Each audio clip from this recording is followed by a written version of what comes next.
دنیا کے بارے میں دنیا چاہنے والوں کا انجام قرآن میں اللہ تعالیٰ فرماتا ہے، جو کوئی دنیا ہی چاہتا ہے تو ہم اس کو دنیا جتنا چاہتے ہیں جلد دیتے ہیں، پھر ہم اس کے لیے دوزخ مقرر کر دیتے ہیں جس میں ایسے لوگ قیامت کے دن ذلت و رسوائی کے ساتھ دھکیل دیے جائیں گے۔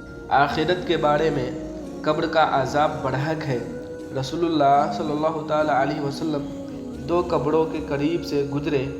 آپ صلی اللہ تعالیٰ علیہ وسلم نے فرمایا، ان 2 قبر والوں کو عذاب ہو رہا ہے، انہیں کسی بڑی گناہ کی وجہ سے عذاب نہیں دیا جا رہا ہے۔ ان میں سے ایک تو پیشاب کی چھینٹوں سے نہیں بچتا تھا اور دوسرا چغل خوری کیا کرتا تھا۔ اس حدیث سے معلوم ہوتا ہے کہ قبر کا عذاب برحق ہے اور انسان کو اپنے گناہوں کی سزا قبر سے ہی ملنی شروع ہو جاتی ہے۔ طب نبوی سے علاج، بڑی بیماریوں سے حفاظت۔